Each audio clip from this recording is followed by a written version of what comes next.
Good morning and welcome to Vantage Point. I'm Marcia Boyles, one of the two hosts today, and I'm delighted to begin by introducing my co-host and co-producer, Kathleen Taylor. Good morning, Kathleen. Good morning. Kathleen is our social work manager, most of you know. And let me now turn to the two guests that we are just delighted to have today. Joanne Field, who is a resident here, and Sharon Dreyer, also a resident, and I think most folks know both of you. So we're very glad to have you. We're going to be talking today about the topic of care partners or caretakers, caregivers. Kathleen, would you like to open up the subject? Sure. Well, we thought it was important to do a show on care partnerships because we know a lot of our residents are involved in those relationships with either a spouse or a significant other. And what we know about that care partnership is that while it's filled with love and commitment, it's also filled with a lot of stress. And is just plain hard sometimes. So we thought if we could get some experts here who have had some experience, real life experience, that we could have a good conversation about what that's like. And I think also be able to bring out some points, I think some lessons learned that you all have achieved during your experiences, or things that you haven't achieved yet, but think would be great if you could. So would somebody like to open up? Well, my husband and I came here almost 5 years ago, and his health was declining even then, and it declined much more over the 9 months that he lived after we came. But in moving, we didn't know that many people at Green Spring. Our church friends and our neighborhood friends were 11 or 12 miles away, which isn't much, but it is too far for drop-in visits or drop-in help. Our daughter had 3 very young children at the time, and again, she was some distance away, so her help was limited. So it came down to the two of us and trying to make a go of it here. And but we also did not know what help was available really to us until we had gone through this. And lessons learned may help, but then it's an experience that we each have to go through in our own way. So you didn't use much help here? Thinking back on it, he did have a physical therapist at times and an occupational therapist at times. I think of her because she put tape on his recliner, electric recliner, so that he would know which was up and which was down. And I touch that every day, and I think, that that's still there after 5 years. 4 years. He died 4 years this weekend, actually. And third, he had a bath aid, which was an extraordinary help, and he just loved having Dorothy come and help him take a bath several times a week, or shower in this case. But I didn't really talk, for example, to the social worker until almost the end of his life, and I think that would have been a big help. Yeah, so you really just kind of did it on your own. Did it on my own. There must be a line somewhere between stubborn and independent. Yeah. And I think it's a fine line. I'm not sure which side of the line I was on, but yeah, but you did it. I did it. Yeah.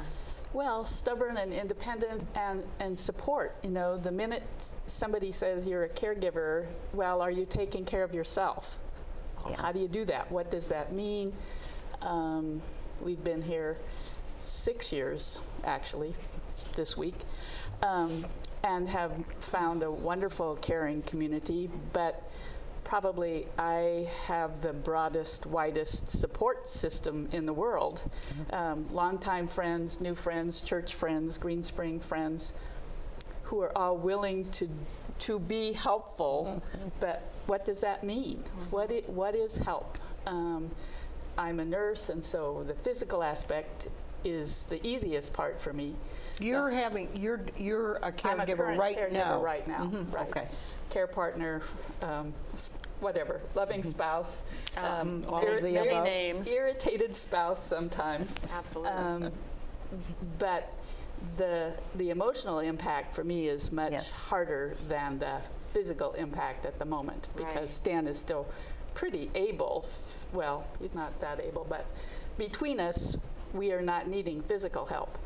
But it's hard when you sit down to have a conversation and the spouse that you have had conversations with for 48 years is not quite the same spouse that you have a conversation with now. Right. Things have changed. Things have changed. Yeah, Right. yeah. Right. And even though you have that support network, it's hard to It's hard be to know able when to plug reach out it in or to them, right. figure out what exactly they could do to be helpful. In my work life, I used to be a real advocate for support groups. Yeah. As a caregiver right now, I do much better one-on-one with a friend than with a group, but that may be a learning process for me. So tell me what lessons you learned that I need to. Yeah. Well, I learned that first of all, that when people say, is there anything I can do? You should in your mind have a list of things that they could do. Simple things. Yes, they can go to the grocery store, or they can sit with, could have sat with Gary while I went to the grocery store. But, and some friends are smart enough to say, I can do this, but most of us aren't experienced enough to know to do that.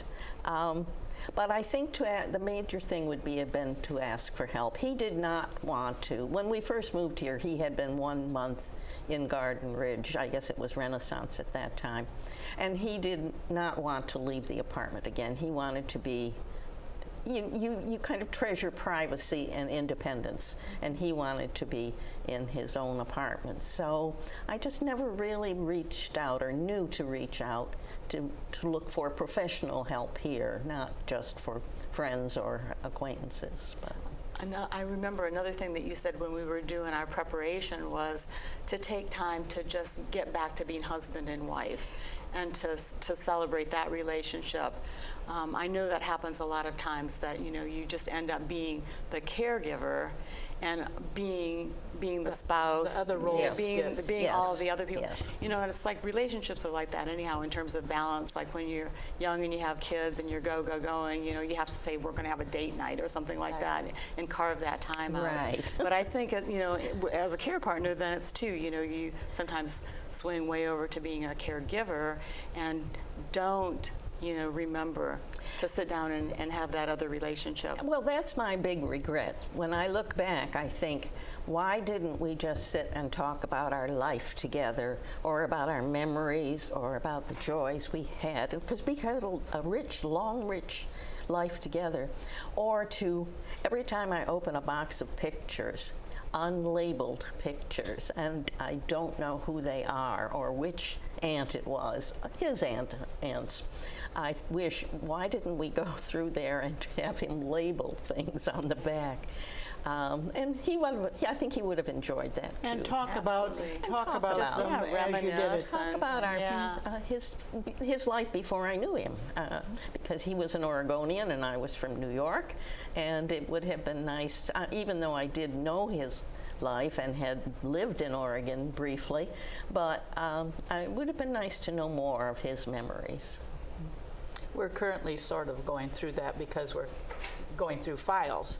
And so Yes. it was a job I thought Stan could do by himself, for himself, but when I realized that wasn't true, it has been work but fun to find a file folder about some work colleague of his that I knew, but we can then spend 5 minutes talking about that person, the relationship with Stan and his work, and that's, as you say, it's work, but it's fun. It is sharing good moments rather Yes. than just the job of clearing out the file cabinet.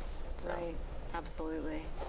Well, let me say something. I always like to drop something that's kind of a what kind of statement. But I was doing a little research, and the statistics say that caregivers have a 63% higher mortality rate than those of the same age group. That's definitely an oh my goodness meeting Wow. kind of That's kind of not a thing good to know. news. And but related to stress. and the wear and tear on your body of stress. So, you know, those people that do just want to, you know, soldier on can very well be doing, you know, some really significant damage to themselves.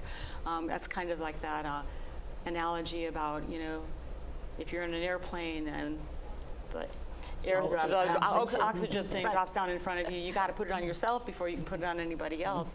And that's kind of, you know, what you have to think about too. One of the things I'm very aware of is how better able I am to not only take care of myself, but take care of Stan, because we live at Green Spring, Yes. as opposed to if we'd still been in our wonderful single-family home. Yes. But, you know, now I can go off and do pottery for 3 hours in the afternoon, or Stan can go to intermissions for a couple of days a week, which is good for him, but it's also good for me because I really don't have to even think about him during those 4 hours, as opposed to worrying. Yes, right. So a marketing plug for Green Spring, Yeah, but it really, Yes, it is. there are many more opportunities for support for me and opportunities for things for him to be doing because we're here rather than being at home in our isolated house. Yeah. And that's what we're hearing Joanne say too, Yes. that of all her regrets, the fact that she didn't take advantage of Yes. the support here. Yeah. Reading like the 3 main things that are being recommended to help reduce stress, one of them is ask for help. Yes. The other is get expert advice. And the other one is take time off. And you guys are already touching on all of those things. And I think that, yeah, a plug for Green Spring is that you have those resources available to you. Much more easily. Much I mean, more Fairfax easily. County is rich Oh, with yeah, these yeah. kinds of resources, Absolutely.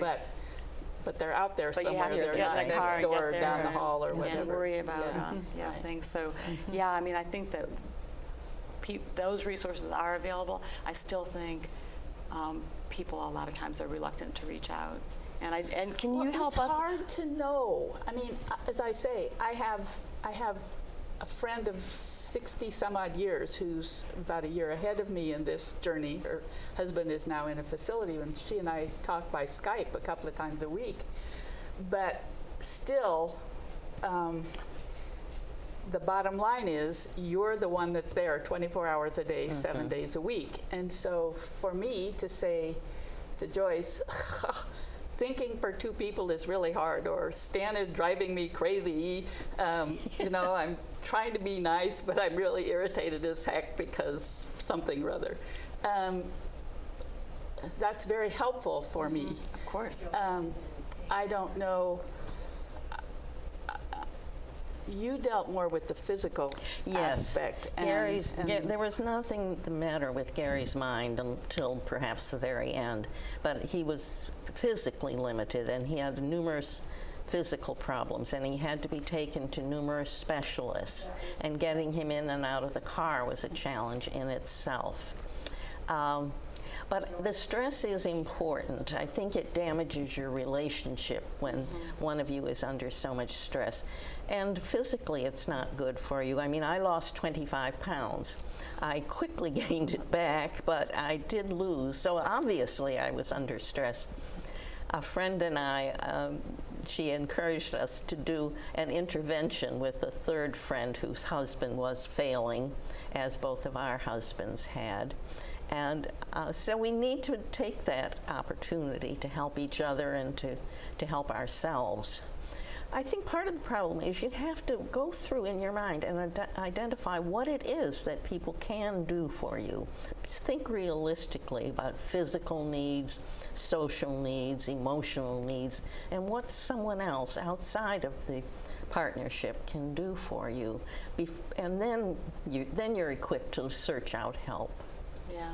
I feel like the immediate response when somebody asks you if you need something is, no, I'm fine. Yeah, I'm fine. I could do it. I'm fine. And I think that people do sort of have that expectation of themselves that this is my responsibility and I need to be able to do it.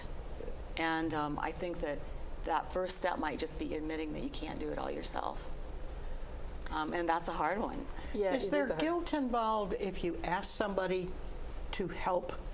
I don't feel like it's guilt. I feel like it's just that you feel like you should. I think that we walk around every day with a lot of shoulds in our head about how we Yes, for should sure. be And how capable and we how should be. strong we are. We're strong, capable women. We can handle this. You know, this is okay. We can do this.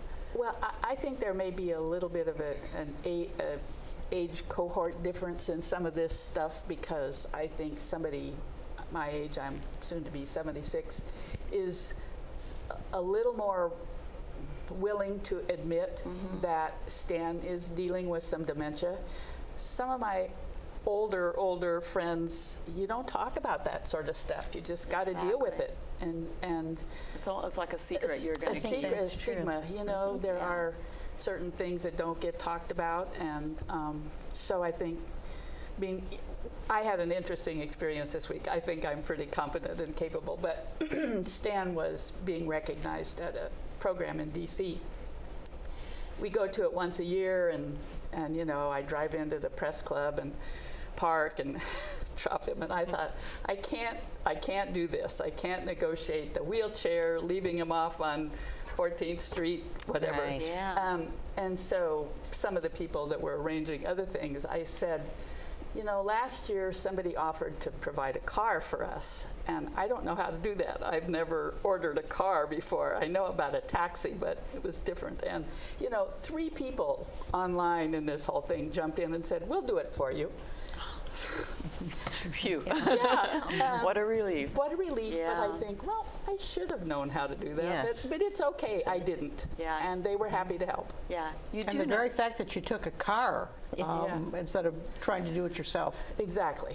I mean, I knew I couldn't do it myself. I just knew I couldn't physically, logistically do it. But anyway, it is hard to ask for help. It is hard. It is hard. And I know we're all women here today, but there's a lot of men that are Yes, caregivers as exactly. well. And I think sometimes that's probably, I don't know, I want to say it maybe is harder for guys. I don't necessarily think it's harder for guys. I think it's a different kind of hard. Yeah. But definitely that whole idea that, you know, again, you have to be the person. You have to be the one who comes in and saves the day. We all can get caught up in that a little bit. And I don't know how many people are really struggling with the whole financial aspect of asking for help. I mean, having an aid or intermissions or some of these programs are not free and are costly, and so, you know, we used to joke about it's the rainy day that you save for your entire life, Exactly. but Right. finally making the decision to spend the money. Yeah, that's a tough one for some people, for sure. Yeah. That's another generational thing.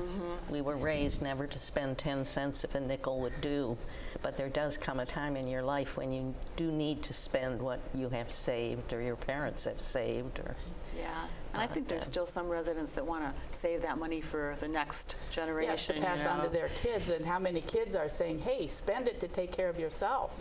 You know, but Yeah, I you know. still got to have that conversation. It is. It's a hard one to get over, for sure.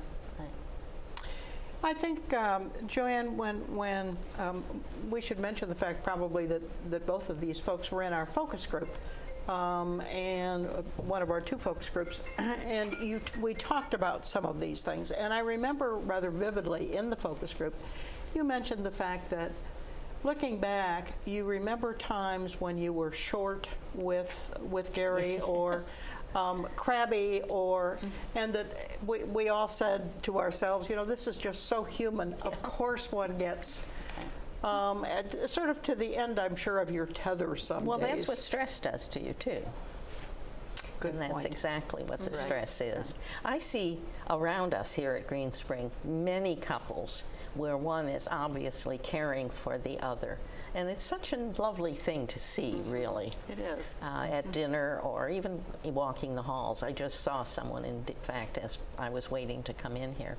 And that's a real treasure to see that, and it makes you feel that. But I think what we see, and what we see is the public, whatever. Of course. We don't too often see somebody grumping at the dinner table, but you might grump at home, or you might yell at home, or And you know, it's might yell at okay. home. Yeah. It's got to be okay. I mean, we do that Absolutely. all our It's lives, normal, but yeah. suddenly It it's feels not different. quite Yes. as okay because That's right. because exactly. maybe they can't help what It's they're an doing or it not becomes doing. an Yes. unequal Right. relationship. Right. Yes. Right, right.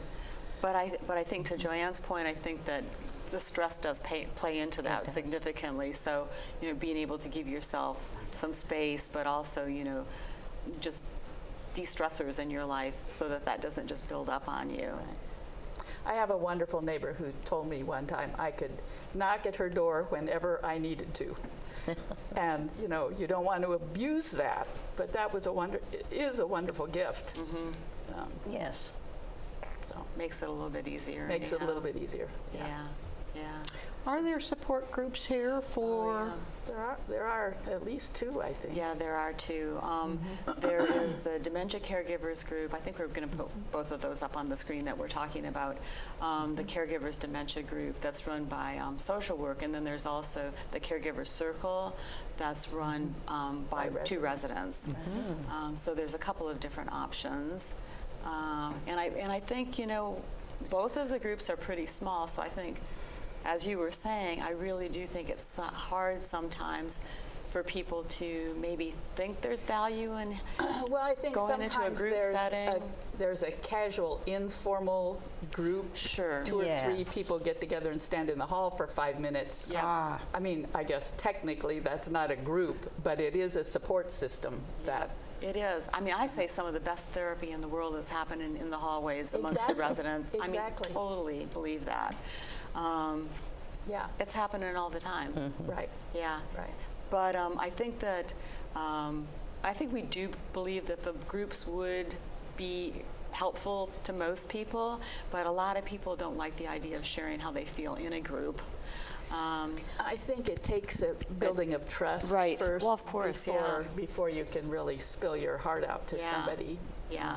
Well, and aren't they also really a source of information? Sometimes. Exactly. As I say, you're not sure exactly what you need and how to get the help. And I would think, although I hadn't participated in one of those groups, that would be a source of information. It'd be a huge one. So- I mean, I think I say all the time, you don't have to, you can come to the social worker not knowing what you need, because we will help Exactly. you to figure out what it is that you need. I think a lot of people, they can't identify, I can do it. They keep on waiting for that obvious tipping point where they're going to then know that they need some help. And sometimes it just doesn't come, and then they're in so far over their heads. Well, and sometimes it's just some of the informal tips, little tidbits. How about using a whiteboard for notes? I mean, Stan's notorious for having notes in his Yeah. pocket, but a whiteboard on the dining room table is pretty obvious in case the note gets lost. Right. So Oh, yeah. those kind of tips are helpful that you learn from somebody that's done it. That's right. Yeah, absolutely. Yeah, there are a lot of people that could give you different ideas. I mean, I guess maybe we need to say it not a caregiver support group. Maybe we need to Tips. call it like Caregiver tip group. yeah, Yeah, Yeah. and to see through other eyes. yeah. Right. It's not your own, what you're seeing, but to see through others' eyes. Yeah. Because I really do think that the support group makes it sound like you can't do it, and people don't want to admit that they can't do I it. hadn't thought of that. So you're right. If we could just say these are tips, or Right.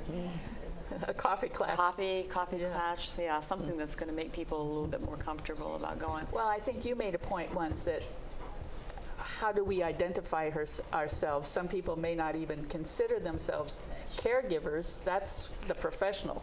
I'm the Right. spouse. And Right. So And I'm doing what I would do because I'm the spouse. yeah, so maybe Yeah. it's a spouse support group or something like that. Yeah. I mean, maybe it's just some of the verbiage. I know, we'll have to get tricky. But I see our time is winding down. Is there anything that any last words that you would like to leave the people out there? Hang in there. Hang in there, absolutely.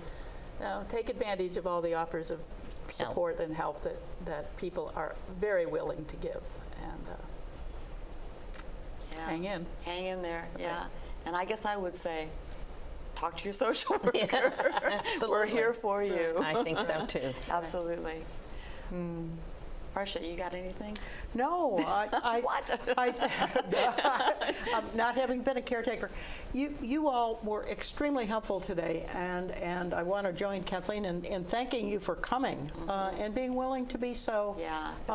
open and frank and honest and helpful. It's been great, absolutely. Thank you for having us. Be happy to be helpful to somebody else if I can. Terrific. Thank you so much.